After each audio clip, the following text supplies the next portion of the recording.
Welcome to the Business of Family, the podcast where we explore the stories, challenges, and opportunities of family businesses. I'm your host, Tammy Buss, and I'm a family business survivor, and I'm also a family business advisor. In this show, we'll be talking with family business leaders and experts to bring you insights and inspiration so you too can survive your family business journey. Whether you're a founder, a successor, a professional, or just curious about family business, this podcast is for you.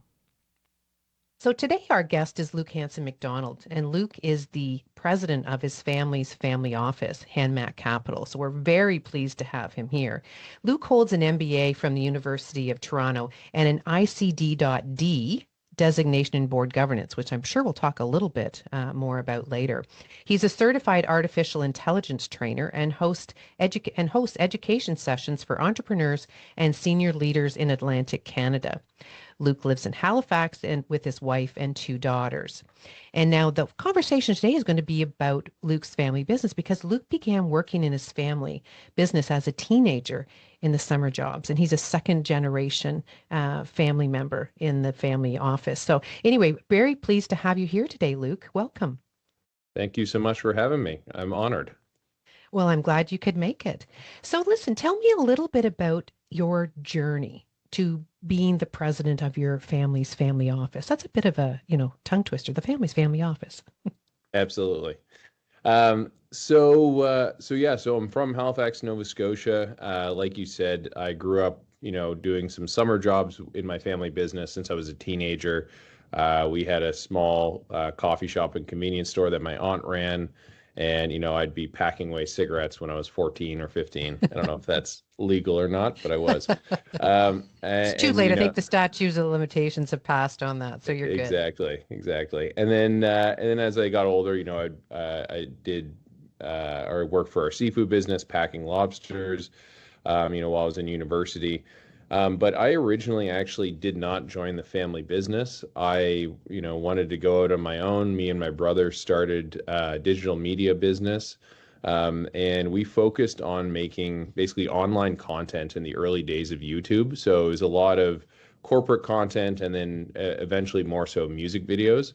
And so, that was a very successful business. We worked all across the country in the US, worked with all kinds of platinum selling artists and were nominated for a number of major awards and whatnot. I really enjoyed that, but by the time I was in my mid-20s, I started to realize that, working for rappers and rock stars was maybe not the most stable vocation. And I was realizing that I cared less about the art side and more about the business side. And I'd been doing an undergrad in business at the same time. And so in my mid-20s, my dad was dealing with some health issues, and a light switch sort of flicked on for me that there was no one else from my generation going into the family business. Mm-hmm. And so over some holiday, I was home. I was living in Toronto at the time, but I was back out east and talking to my dad. And we agreed that I would join the family business and we'd start working on a succession plan. So I went from directing music videos in Toronto to working 200 miles offshore on a lobster boat in a matter of months, and never looked back. And, have been working in the family business since then, which is 2014. So about 10, 11 years. Well, it's interesting because you started working with your brother, so that's already a family business that you created. So how did that transition actually, or that whole conversation come around the fact that you left that business with your brother and that went to work again with another family member, which happened to be your father? Did your brother stay with the music video? Is he still there? Or how many siblings do you have in total? Just you and your brother? Yeah, it's just me and my brother. Yeah, you know what? I think it wasn't a huge shock as my leanings were getting more and more towards business. We did wind down that business. We'd partnered with a larger music video business in Toronto. And so my brother continued doing it for some time after that, but ultimately he's joined the family business as well. And he's also an artist, his main focus is a photographer. And so he's still involved in the family business on the board level. But I think he was, generally supportive that, I follow my own passions, and you know, it wasn't a huge shock, I don't think.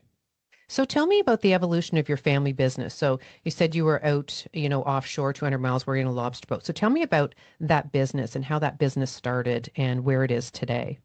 Sure. So that business I was talking about is called Clearwater Seafoods. It's a business that my dad and my uncle started together in the 70s. And so it started literally as them selling lobsters out of a pickup truck on the side of the road, grew into a large international seafood and fishing business with operations all over the world, customers all over the world. And it was publicly traded on the Toronto Stock Exchange. So I joined that business, initially worked there for a couple years.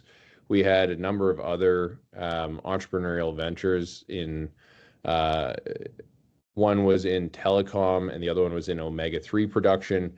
We sold both of those businesses in the early 2010s. And after the sale of the telecom business, which was the second one, we had, it was a large liquidity event. And me and my dad were talking about, okay, well, where should my focus be? Should I stay in the seafood business, or what are we going to do with basically this new liquidity? Mhm. And we had gone to a talk with Scott McCain a year or two earlier where he was talking about his family office.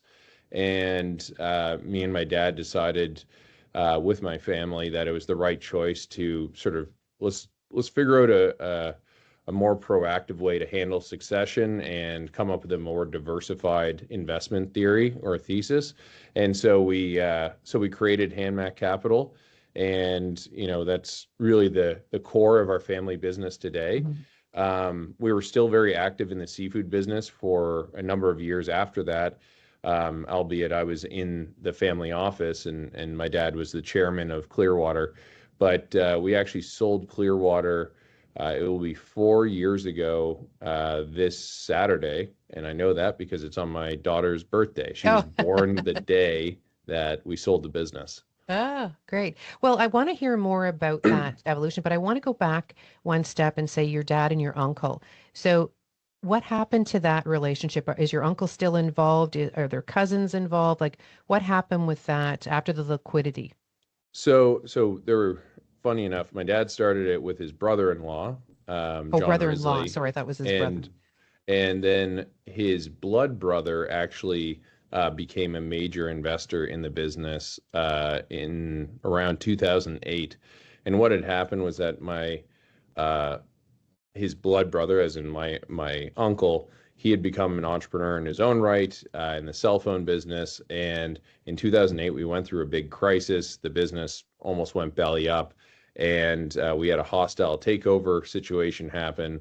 And my uncle actually bought up a lot of the float in order to protect the business. And then so it ended up being owned sort of a third, a third, a third Mhm. by my dad and my two uncles. And they both exited when we sold the business as well. Okay. So, and for the listeners here, can you describe really what a family office is? Because you're a family office supporting one family. Yeah, Can you talk a little bit about that and what that, when you talk about the liquidity event and how do you become, better at succession? Explain to me how a family office plays a part of that. sure. So a family office, I mean, first of all, no two family offices look the same, but Like families. like families. And broadly speaking, our family office does two main things. It oversees the business affairs of the family, and then it also oversees the personal affairs of the family. So, on the business side, that means that we oversee both direct and indirect investments. Direct investments are us owning companies and owning real estate, so private equity and real estate. And then on the indirect side, it's a mixture of different types of marketable securities. So it could be public equities or fixed income, or it could be different types of investments in funds where there's a manager managing those investments and we invest through their fund. So that's sort of the investment side. And then on the personal side, it's everything from, our personal assets to estate planning, as well to all of our philanthropic work. So the family office sort of helps support both sides of this equation. And so our team, as a result, is, the makeup of the team is based around sort of what we're invested in and what those personal activities are. Yeah, so that's in a nutshell what HanMac Capital does.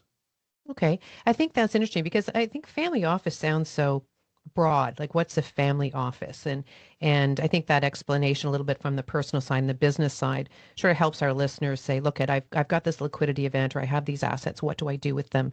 And how does that play a part in succession planning? Yeah, great question.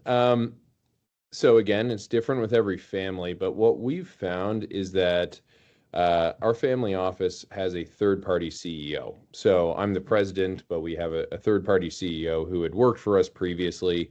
So we knew him and trusted him already.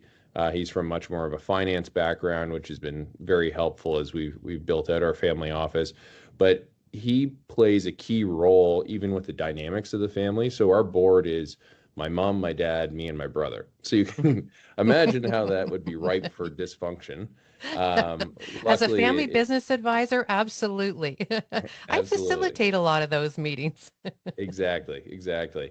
But our so having a third party CEO and the other team members that we have, it does help bring a certain level of professionalism to the table, and objectivity as well. It's easier to take advice from somebody who isn't your mom or your dad, or 100%. or vice Yep, versa, your kid telling you how you should do things. absolutely. So it's a good, buffer for that as well. And then the other element of succession is that I really believe in order for succession to work, you have to allow the next generation to, be themselves and to focus on their own strengths and to focus on their own interests. If they're trying to emulate, whoever the previous generation was, they probably won't be successful. I'm not my dad. I'm not my mom. You know, I'm gonna Absolutely. I'm gonna So do it, important.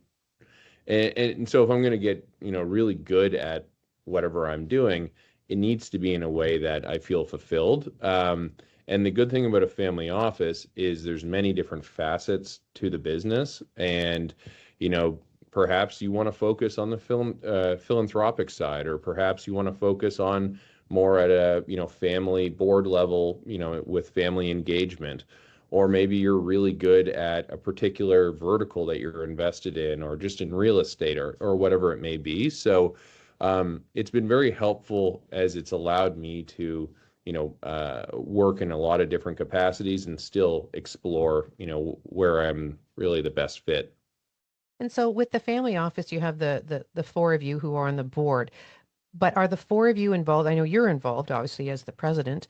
Um, is your mom and dad and your brother involved in the HanMac Capital? And how are they? What are their roles now? And I love the fact you have a third party CEO. I have several clients who have that. And I think it's brilliant to have that outside perspective. And I'm glad you mentioned that because I think that's so important to families to realize that you can bring in outsiders from that perspective. But where's your mom and dad and brother in the sort of daily operations? So they're not involved, so to speak, in the day to day. They're involved very much so at a board level. They're involved in our philanthropy, and a number of other So that's areas their as silo, like is the like in the philanthropy silo is sort of run by the whole family, or is there one person who's kind of in charge of that? no, it's run by the whole family. I mean, I'm definitely very involved in it day to day. But I would say they're quite engaged in it as well, as far as literally choosing what are the causes we want to give to, even being involved directly with vetting some of those causes, things like that. But they're largely involved at a board level. My dad was obviously incredibly involved over his life. But he's now in his 70s, is much more focused on being a grandfather, which is the right priority. And so he's still in the office a couple days a week, but has definitely taken a step back and allowed me to take on more accountability that he previously had. What about your brother? Where's he?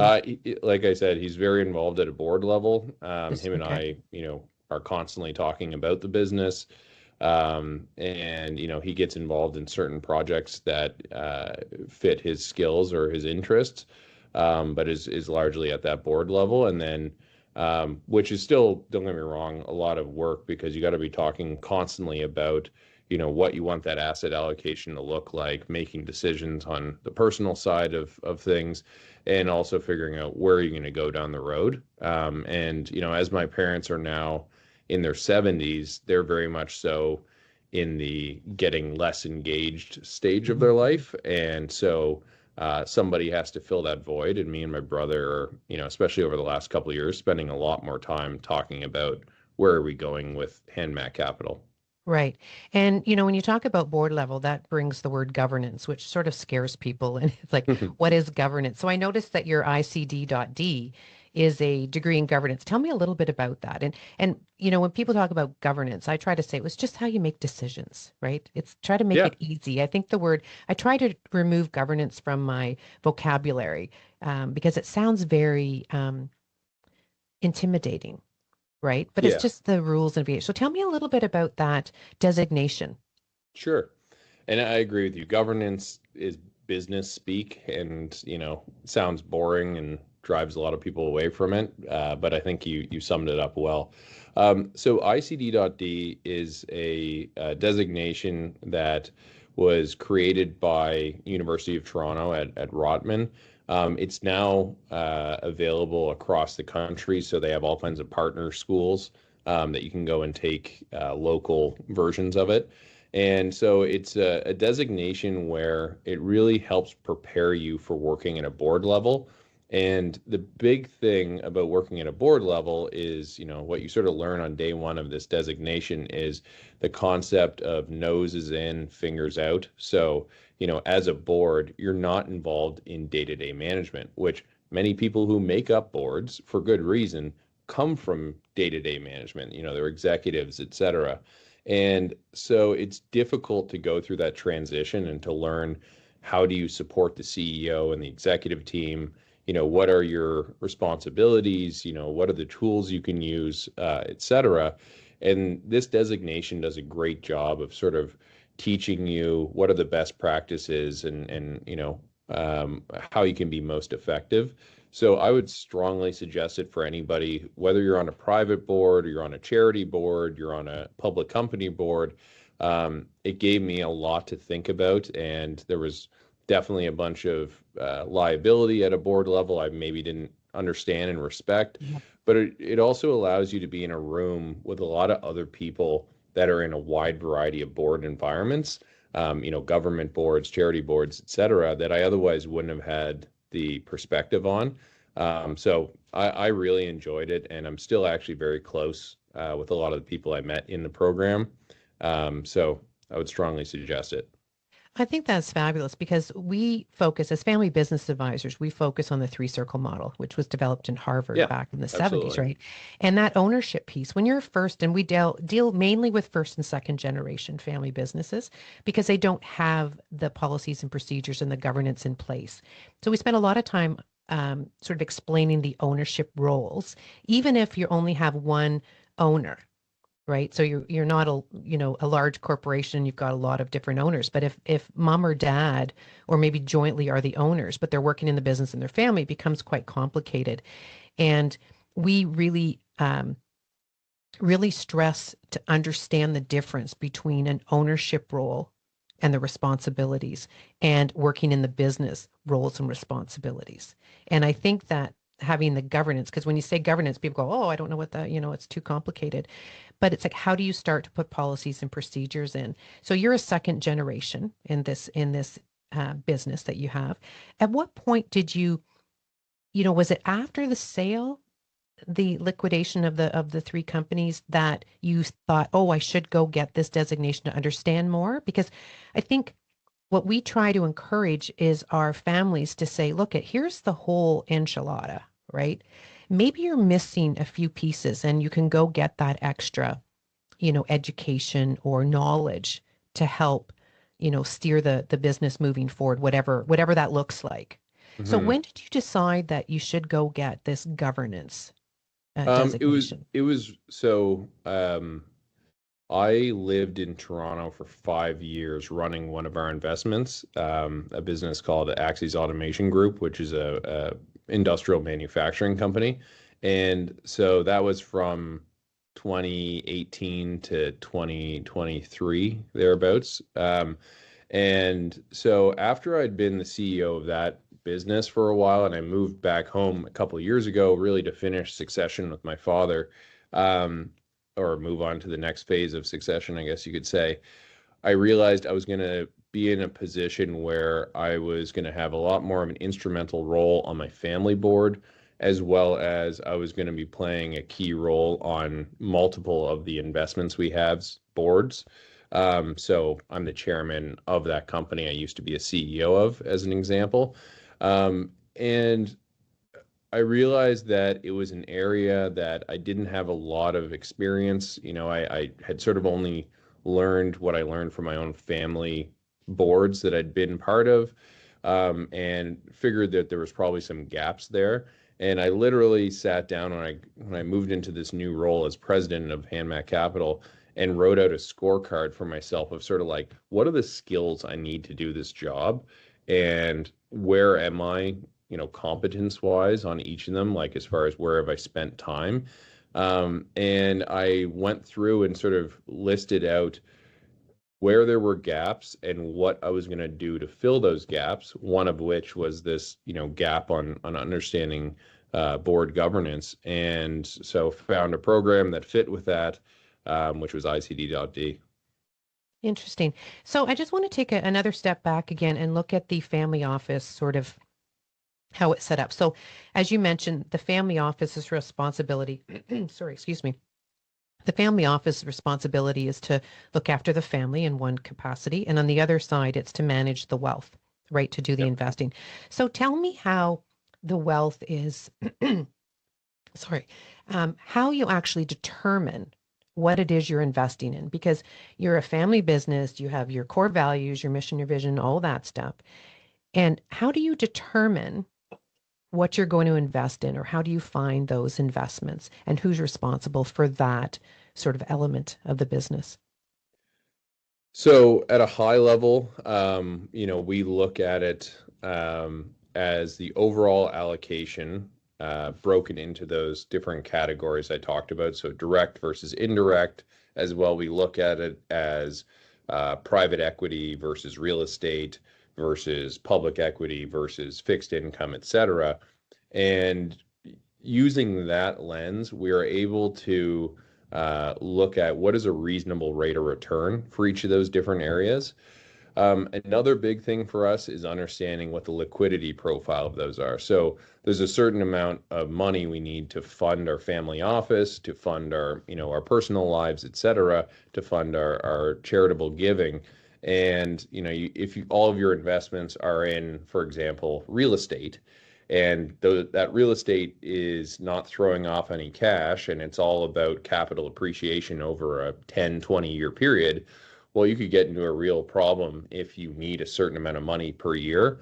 So this is something our CEO, has been masterful about building this asset allocation, and I've been fortunate to learn from him and our other team members, of sort of how to optimize it. And there is no, final destination for this per se. It has to be constantly tweaked based on what your needs are.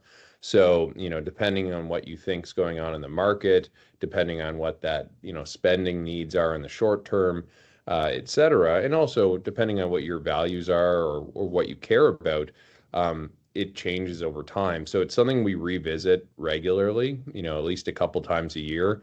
And you're constantly making tweaks to it all the time, but at a high level, we revisit it a couple times a year, and basically are trying to figure out how do we make sure it fits, what our family cares about, and what our family needs are.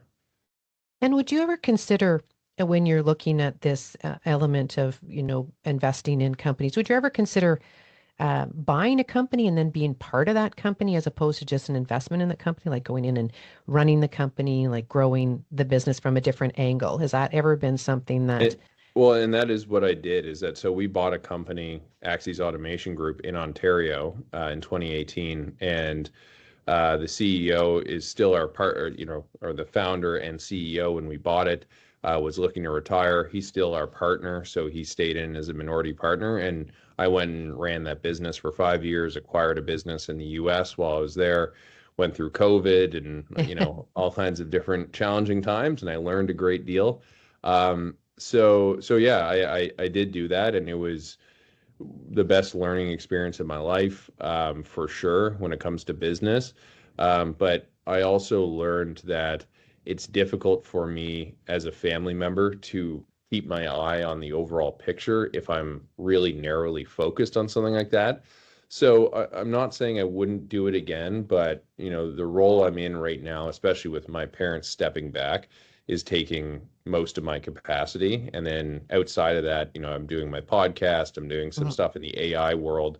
So spending as much time as I can with my family, my two daughters and my wife. So I'm pretty busy right now. So the idea of going into a role full time as an operator, CEO, I don't think it fits with sort of what I'm trying to do right now. Right. And tell me a little bit about your podcast and a little bit about that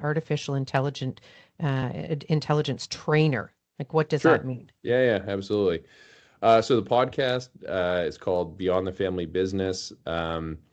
Very similar to your podcast. We focus on lessons and stories from family business.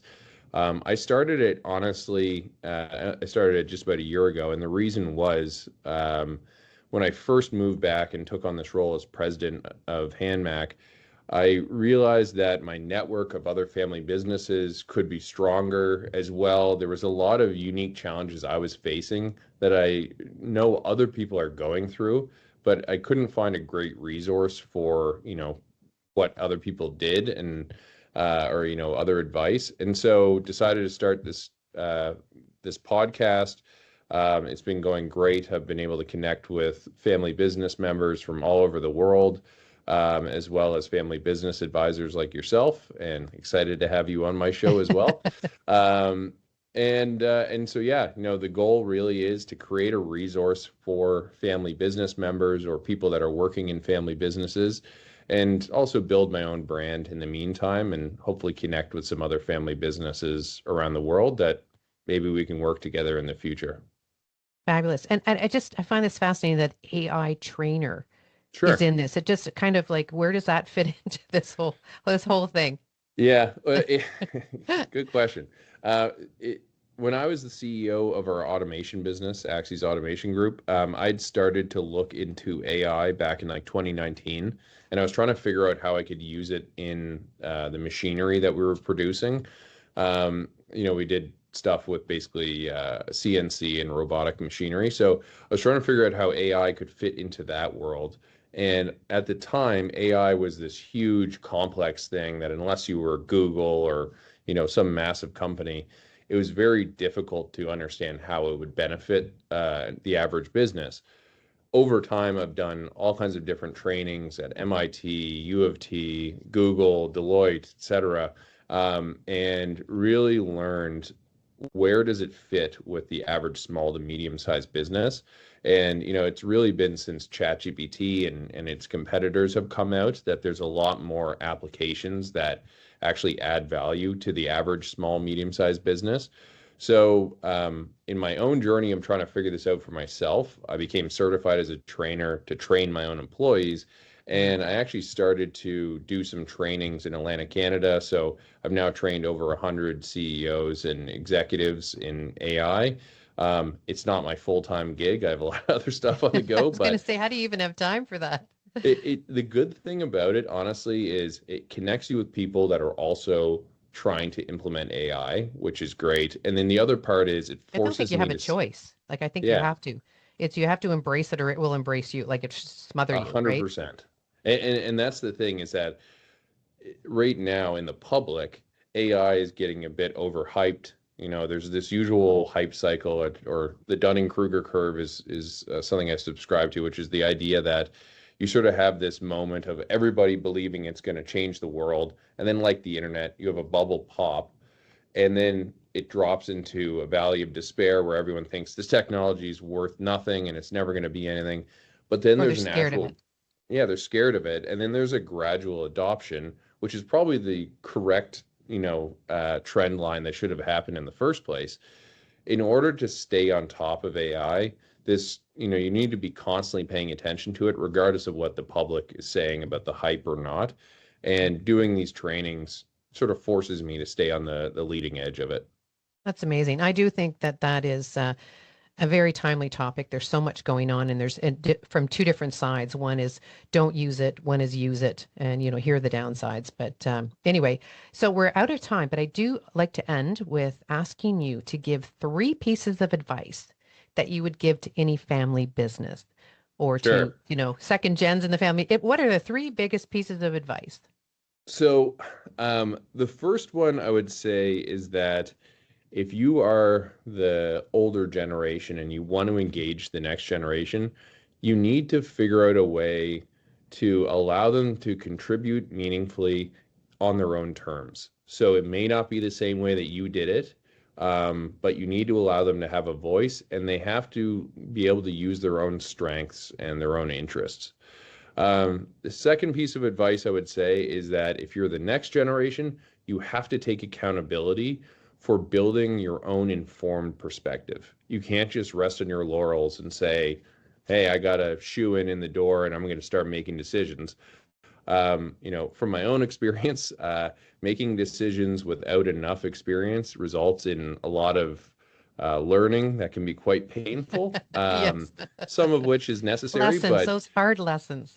absolutely. And so you have to invest in yourself and you have to take that accountability that if I have the opportunity to sit at this table, I have to be responsible for, educating myself, for creating my own informed outside perspective to add value to the family. And the last thing I will say is that there is nothing more important in life than family. Wealth should never get in the way of that. I've had many times in my life and in my family's, journey where wealth has had the risk of getting in the way of what's most important. And luckily, I have parents that have always focused on, staying together and the importance of loving each other before, materialistic items. And so that is, I think, the number one piece of advice is that if money's ever getting in the way of your family relationships, don't don't let it. Get rid of the Right. money and focus on what matters most. So, I love that. It's 3 really good pieces of advice. And we try to talk about that all the time, but it's nice to hear it coming from someone who's lived through it. So again, just what is your podcast name and what is the website that they could go take a look at sure. HanMac Capital? So podcast is called Beyond the Family Business. You can watch it on YouTube. You can watch it on Apple Podcasts or Spotify. Basically anywhere you can find a podcast. We put out content every 2 weeks. So please do subscribe to that. And then if you want to learn more about HanMac Capital, you can go to our website, which is just www.hanmaccapital.com. We're always looking to invest in, small, medium-sized businesses. So if you're looking to transition, and not sell to a private equity fund, instead sell to a family, look us up. Fabulous. Well, thank you very much for taking the time to come on today. I mean, you're so busy, so I really appreciate the time, and I look forward to being on your podcast. Absolutely. Thank you so Take care. much. Take care. If you like this episode, subscribe to the Business of Family podcast on your favorite listening platform. You can also find BlueRoots on Facebook, Instagram, and LinkedIn.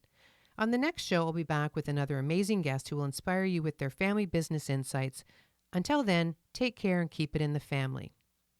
This podcast is for informational purposes only and should not be considered legal, tax, investment, or insurance advice. Before acting on any advice, please contact your personal or company advisors.